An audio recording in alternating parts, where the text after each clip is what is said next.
5 days after spinal surgery, my husband stood at the foot of our bed and told me 14 members of his family would arrive on Friday. Not visit, stay, for 16 days. I was wearing a rigid back brace beneath my nightgown. Purple bruises still covered the inside of my elbow where the hospital IV had been. My discharge papers were spread across the blanket between us, every restriction highlighted in yellow. No lifting more than 5 pounds. No bending. No twisting. No standing longer than 10 minutes. No stairs except when absolutely necessary. My surgeon had looked directly at my husband and said, "She needs 4 weeks of quiet recovery. If the fusion shifts, we may be discussing another operation." My husband had nodded like a devoted man. Now he checked his phone and said, "They already bought the tickets." I thought the pain medication had distorted what I heard. Who is they? My parents, both my sisters Brent and Monica, the kids' Aunt Paula and Uncle Warren. I counted silently. 14. Our guest rooms held 4 people comfortably. The rest would be on couches, air mattresses, and the pull-out bed in my sewing room. The room directly across from the bathroom I needed because I could barely walk 30 feet without shaking. "Gran, I said I just had surgery." "I know." His voice was flat, almost impatient. "Then you know I can't host anyone. You won't have to do much." That sentence entered my body like a second incision.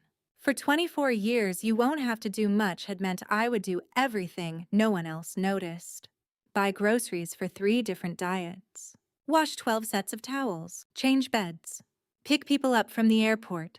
Cut fruit for children whose parents were sitting 10 feet away. Find extra phone chargers.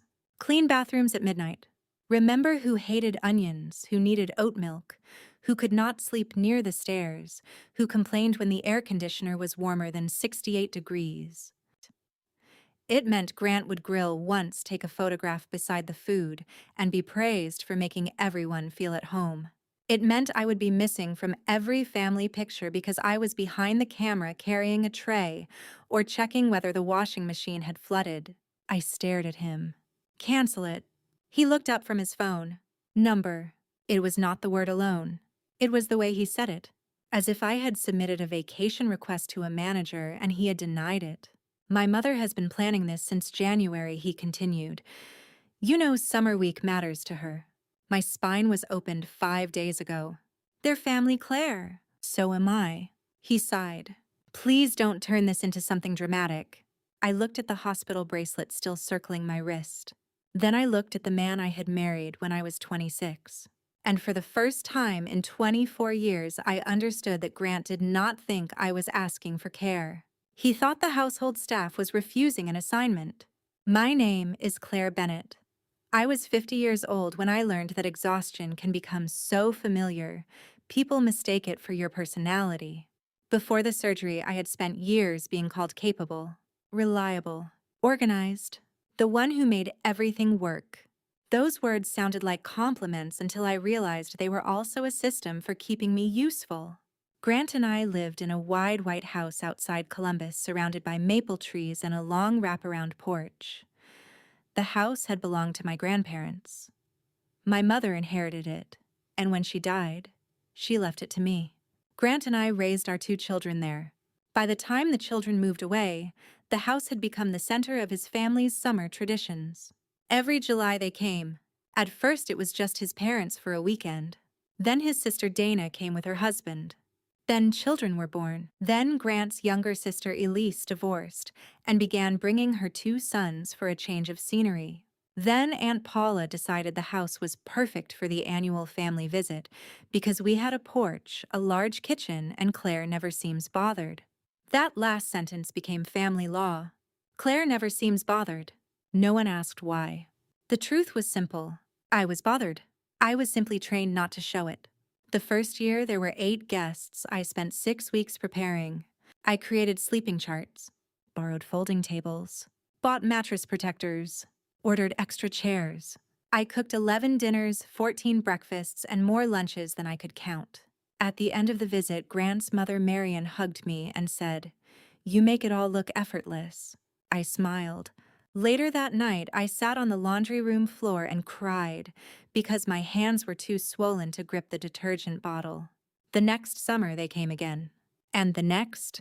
Soon, the visit stretched to 2 weeks. No one discussed money. Grant said family should never feel like guests. What he meant was, they should never see a bill. We paid for groceries, utilities, rental cars, tickets when his parents said airfares were unreasonable, new mattresses after children punctured the airbeds, a replacement sofa after one nephew spilled grape soda inside the cushions and no one offered to clean it, 3 dental emergencies, a broken window, a plumbing repair caused by 18 people using a house designed for 6. Every year, Grant promised it would be simpler. Every year it became larger. My body began recording what my mouth did not say. First came the headaches, then numbness in my right leg, then the ache in my lower spine that burned through my hip. I ignored it for nearly 3 years. There was always something more urgent. A graduation, Grant's promotion dinner, Marion's 70th birthday. Elise needed help moving. Dana's daughter needed a place to stay during an internship. When I finally saw Dr. Annika Patel, the damage had progressed. "You have been compensating for a long time," she told me, studying the scan. "How much lifting do you do?" I laughed because the answer sounded ridiculous. Laundry baskets, grocery bags, coolers, air mattresses, suitcases that did not belong to me, children who were old enough to walk but cried until Aunt Claire carried them.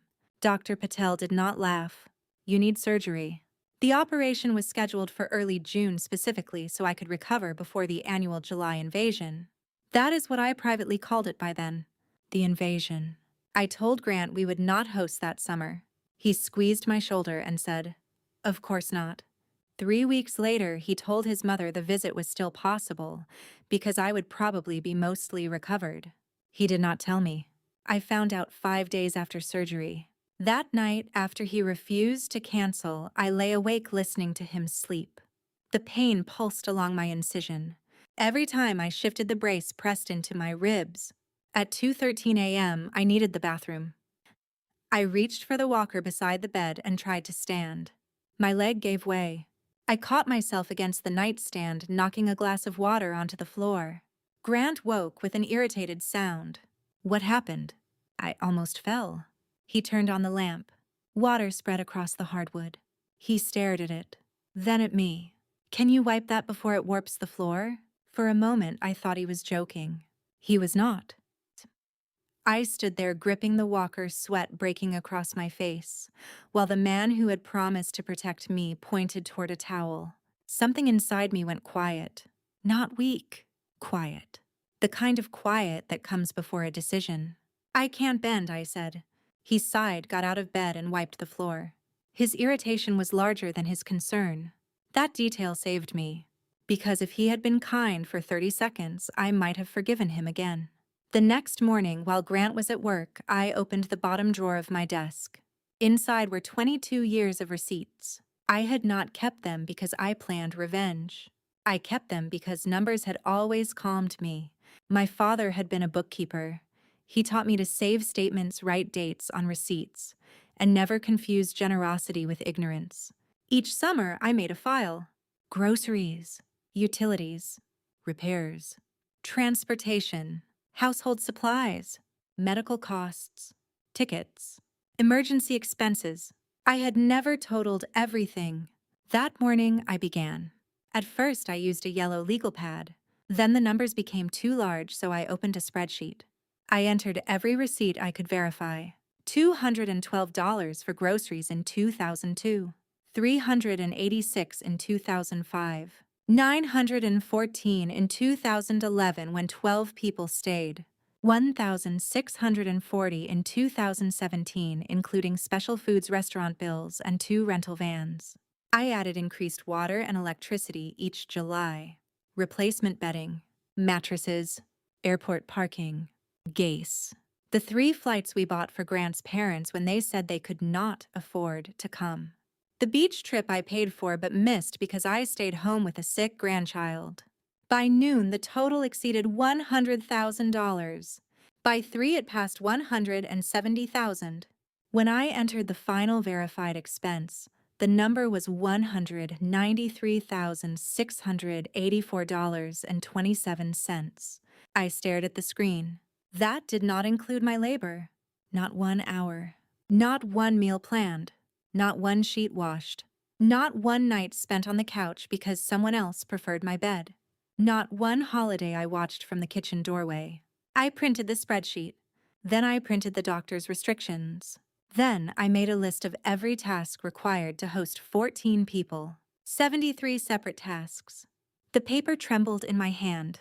For years I had believed the pain came from being unappreciated. Now I understood the deeper injury.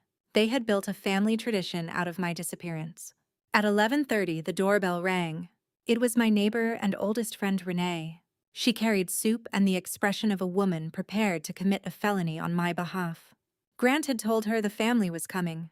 He said they'll help take care of you, she said. I laughed so hard the incision hurt. Renee put the soup down. Oh, Claire. I showed her the spreadsheet. She read the total twice. Then she asked, whose name is on the deed? Mine. Only yours. The house was inherited. Grant signed an acknowledgement when we refinanced the roof loan. Renee sat very still. Her older sister was an attorney. Within an hour, I was on a video call with Celia Monroe, a property and estate lawyer. Celia reviewed the deed, the inheritance records, and Grant's acknowledgement. The house is your separate property, she said. He has marital occupancy rights while you are living as spouses, but he cannot independently invite long-term occupants over your objection if their presence creates a medical or liability risk. Can I stop them from staying? Yes. But do you want to stop only this visit, or do you want to change the system? That question reached farther than the law. I looked at the spreadsheet. The system. Celia nodded. Then we need something they cannot dismiss as emotion.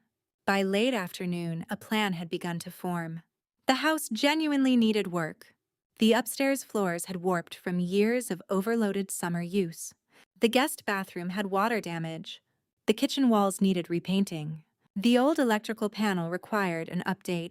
All repairs I had postponed because Grant always said there was never a good time. Now there was a perfect time. Celia connected me with a licensed restoration company called Alder and Stone. The project manager, Malik Harris, came the next morning. He walked through the house while I moved slowly behind him with my walker. He examined the floor, bathroom wiring, and kitchen. We can begin Friday, he said. Friday was the day Grant's family planned to arrive. How long? 2 to 3 weeks. Can anyone occupy the house? Not safely. We'll have exposed flooring dust barriers, electrical shutdowns, and chemical finishes. Our insurance requires full vacancy. I almost smiled. Put that in writing. The estimate was substantial, but manageable from my separate savings. I signed the contract. Then I reserved a furnished recovery apartment near my physical therapy clinic. 1 level, walk-in shower, handrails, a nurse on call. Everything my surgeon had wanted. Everything my husband had treated as optional. Grant came home Thursday and found moving boxes in the foyer. He stopped. What is this? I'm relocating during the repairs. What repairs? Alder and Stone begins tomorrow. His face tightened. You hired contractors without discussing it with me. You invited 14 people without discussing it with me. That's different. Why? They're my family. This is my spine. He looked toward the dining room where the contract was spread across the table. You can't do this. I already did. He picked up the papers.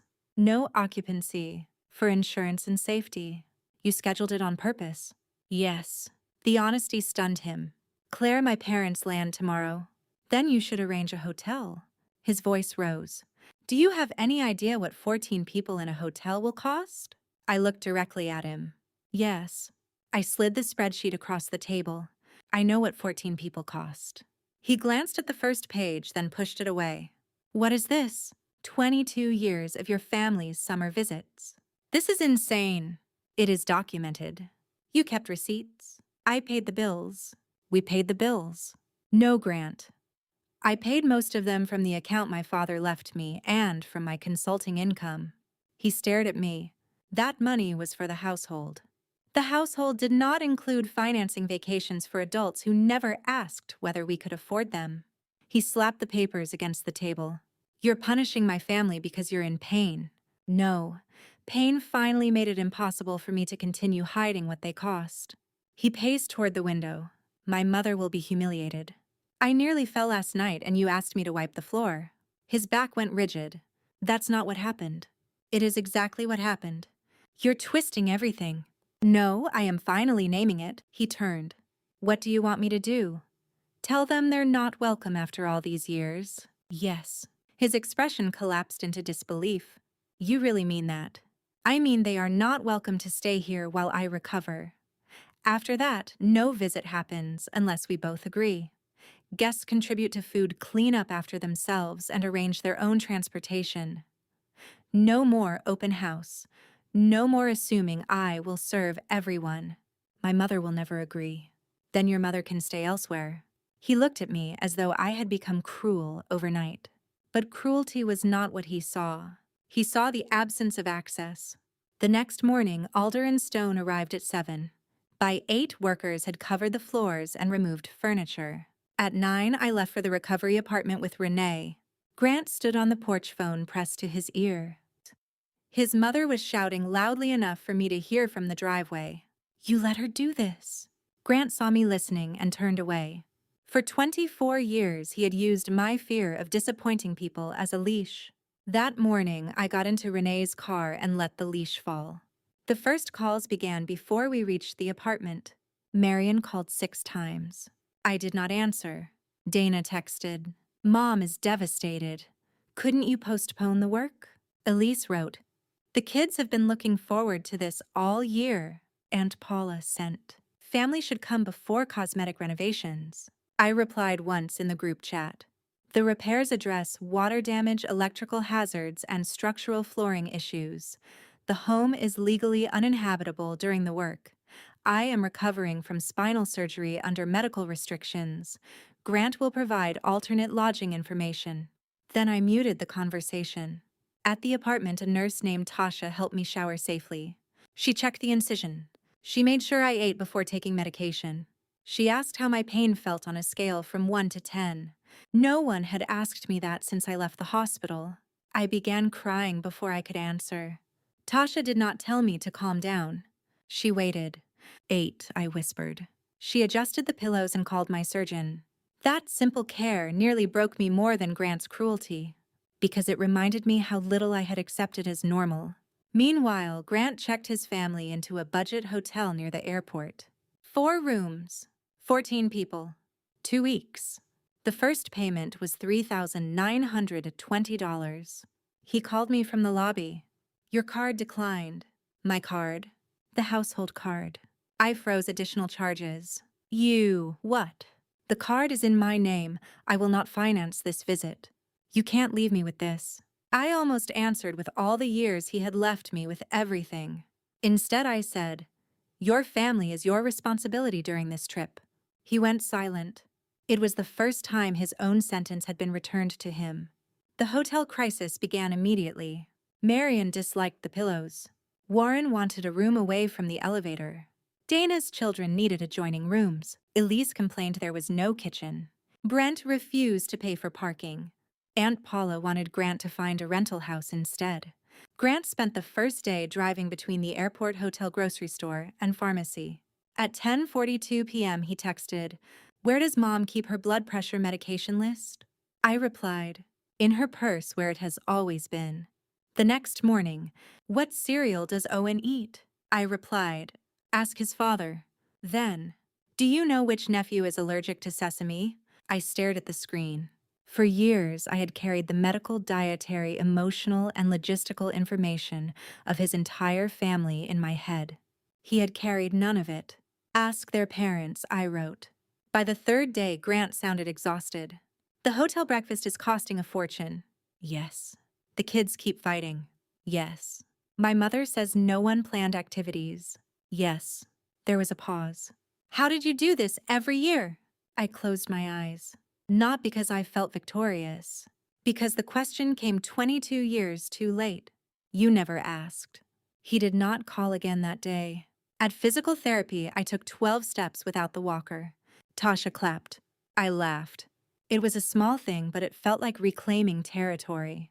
Every day my body improved, my guilt weakened. I slept in a bed no one expected me to surrender. I ate food while it was still hot. I took medication on schedule. I learned that recovery required time but also permission. Permission not to be useful. Permission not to answer. Permission to let other adults experience the consequences of their own expectations. On the 5th day, Marion came to the apartment. She arrived without asking. Tasha stopped her in the lobby and called upstairs. Your mother-in-law says this is a family emergency. I almost laughed. Send her up. Marion entered carrying a handbag, anger, and the perfume she wore to funerals. She looked at my brace. For half a second her face softened. Then she remembered why she came. This has gone far enough. I remained seated. What has... Grant is falling apart. The children are miserable. We have spent nearly $5,000. Warren says this is the worst family trip we've ever had. I'm sorry to hear that. You are not sorry. Number. Her eyes widened. You have changed. I had surgery. I mean your attitude. My attitude was costing me too much. She set her handbag down hard. We never asked you to make such a production every year. I looked at her. You asked for gluten-free food, a downstairs room, airport pickup, separate towels, because you dislike scented detergent, and a birthday dinner for Warren with 3 days' notice. That is not the same as asking you to exhaust yourself. You saw me exhausted. We thought you liked hosting. Did you ask? She opened her mouth, then closed it. I pulled a folder from the side table. Her name was written on the front. Inside was a copy of the 22-year ledger photographs from past visits and a task list. One photograph showed 14 people smiling on the porch. I was visible through the dining room window behind them, carrying a stack of plates. Another showed Grant grilling. My hand appeared at the edge of the frame, passing him a tray. Another showed Christmas brunch. My chair was empty because I was cleaning a spill upstairs. Marion looked through them slowly. What is the number at the end? $193,684.27. Her face changed. That cannot be right.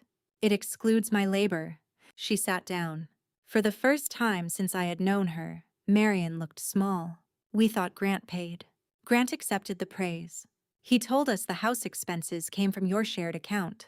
Most came from my inheritance and private consulting. She pressed her lips together. Why didn't you say something? I felt a sharp, familiar anger. I did. When? Every year.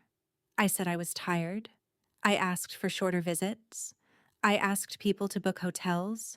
I asked for help cooking. I asked Grant to limit the number of guests.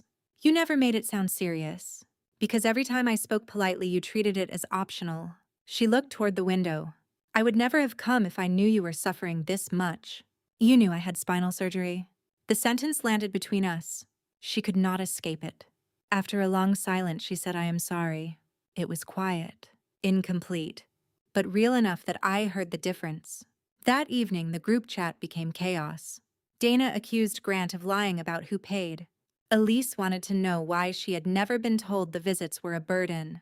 Aunt Paula insisted family hospitality should not be reduced to money. Brent replied, easy to say when you never bought groceries. Then Warren wrote, Claire should not have had to prove she was tired. That was the first message that made me cry. Not because it repaired anything. Because one person had finally named the truth without asking me to soften it. Grant came to the apartment the next morning. He looked older. His shirt was wrinkled. There were dark circles under his eyes.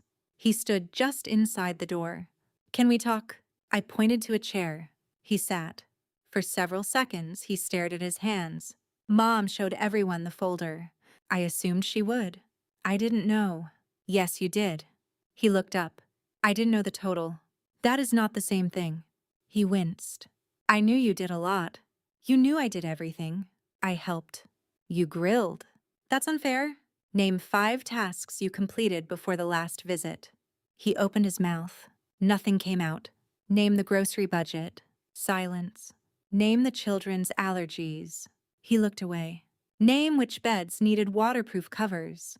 Which adults required airport pickup. Which bathroom lock was broken. Which family member refused generic coffee. Which teenager needed a fan to sleep? His face reddened. I get it. No, you are beginning to. He rubbed both hands over his face. I told myself you were better at these things.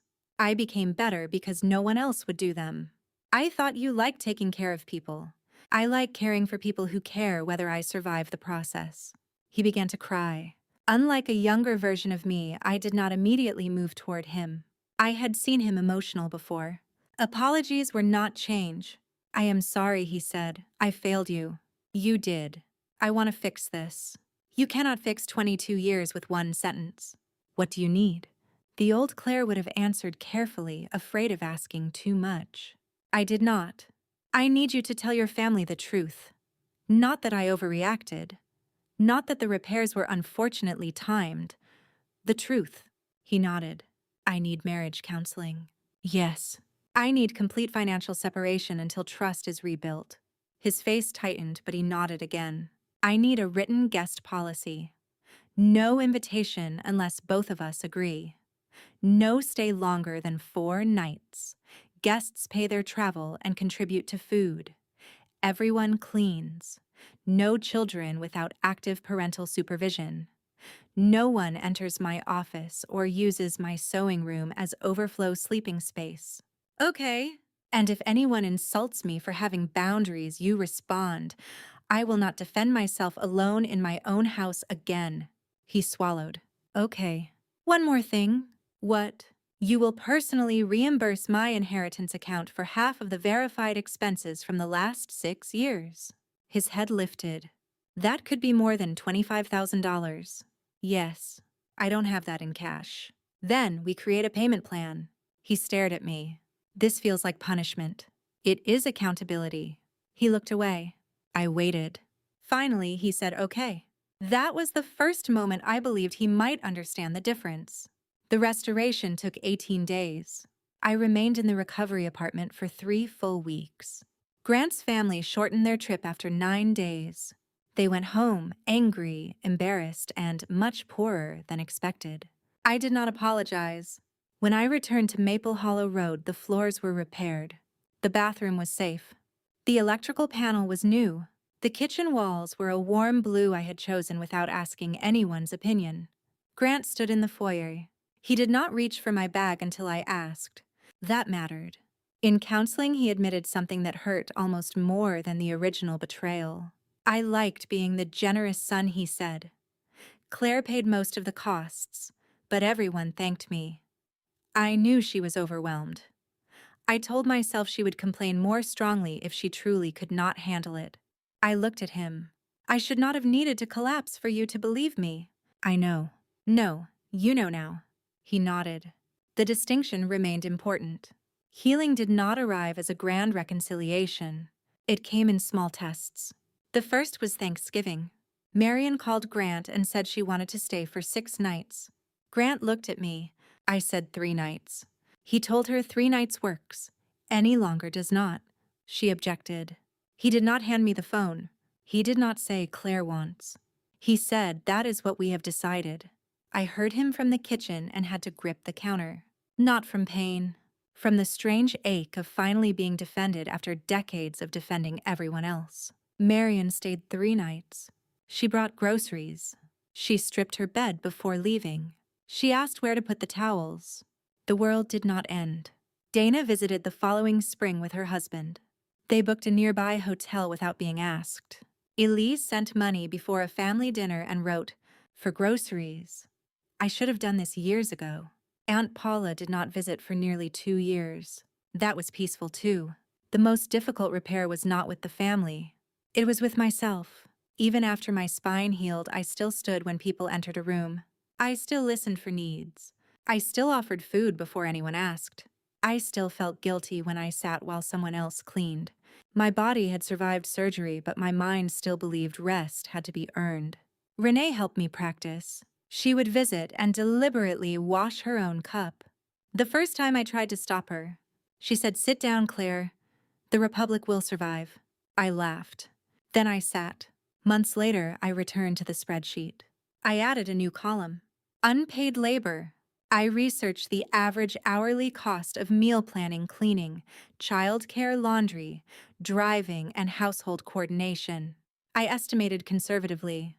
When I calculated 22 summers, the value exceeded another $140,000. I did not show the number to shame anyone. I showed it at the first family meeting held under the new rules. Everyone sat in our living room. No meal waited in the kitchen. No table was decorated. There was coffee in a self-serve pot. I gave each adult a packet. The purpose of this meeting, I said, is not to collect old debt. It is to prevent new disrespect. Aunt Paula crossed her arms. Family should not require contracts. Then family should not require one woman to become unpaid staff. No one answered. I continued. This house is not a free vacation rental. A visit is not automatically approved because someone buys a ticket. My health is not negotiable. My labor is not invisible. Grant's agreement does not replace mine. Marion looked down. Dana nodded. Brent said, "That seems fair." Aunt Paula muttered, "Things were different in our generation." I looked at her. "Women were tired in your generation too.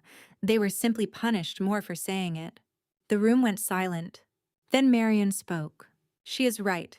It was the first time my mother-in-law had publicly taken my side against her own family. Not because she had become a different person overnight.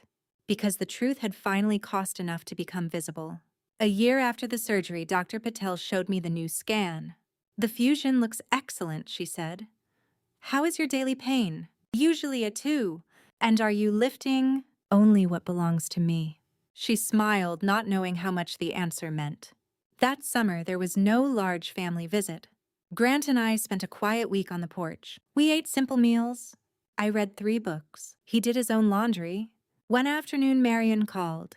Her voice sounded careful. "Would next Saturday be a good time for me to visit for lunch? Not stay." Visit. Would it be a good time? For years, she had announced arrival dates.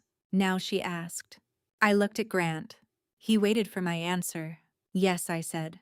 Lunch would be fine. When she came, she brought a salad, bread, and dessert. Afterward, she carried her plate to the kitchen. I watched her rinse it. That small act held 22 years of history. People often imagine boundaries as walls built from anger. Mine were built from receipts, surgical scars, and the knowledge that kindness without choice becomes servitude.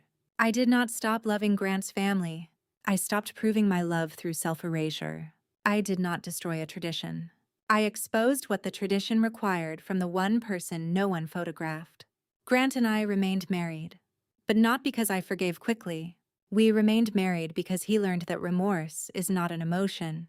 It is behavior repeated long enough to become trustworthy. He paid the reimbursement installments every month. He planned meals when guests came. He changed sheets. He drove to the airport. He learned the allergies. He noticed when I sat down. And when his family praised him for hosting, he said Claire and I planned it together. The first time he said that, I corrected him. "No, this time you planned most of it." He smiled. "You're right." Recognition had finally become specific. I no longer wanted to be called amazing. Amazing had been the word people used when they wanted the impossible from me again. I wanted fair. I wanted asked. I wanted considered. I wanted my no to carry the same weight as everyone else's yes. The summer after my 52nd birthday, we took a new family photograph on the porch. Only 6 people were visiting. They stayed at a hotel. Everyone had brought food. Grant set the timer on the camera. As people arranged themselves, I heard Marion say, "Where is Claire?" I was in the kitchen cutting a lemon. For 1 second, the old instinct rose. Finish the drinks. Check the oven. Make sure everyone has what they need. Then I put the knife down. I walked outside. Grant stood beside an empty chair he had saved for me in the center. Not at the edge. Not behind anyone. In the center, I sat. The camera flashed. For the first time in 22 years, I was inside the family photograph while the kitchen remained unfinished. And nothing terrible happened. No one starved. No one became angry. No one's vacation collapsed because I chose to be visible. That photograph now sits on the shelf above my desk. When I look at it, I do not think about the summer Grant's family had to stay in a hotel. I think about the night I almost fell beside our bed. The water spreading across the floor. Grant pointing toward the towel. The quiet that entered me. That was the moment I stopped asking whether my suffering was serious enough to inconvenience other people. It was serious because it belonged to me. Your pain does not need a family vote. Your exhaustion does not require receipts before it becomes real. But when people refuse to hear you, evidence can become a language they understand. The ledger did not create my worth. The deed did not make me human. The surgery did not finally earn me rest. Those things only exposed what should have been true from the beginning. I was never the help. I was never the invisible mechanism that made everyone else's memories beautiful. I was a wife, a daughter, a woman recovering in her own home, and I had the right to decide what happened inside it. For 22 years, I opened the door before anyone knocked. Now people ask, and I answer without fear. Sometimes yes, sometimes no.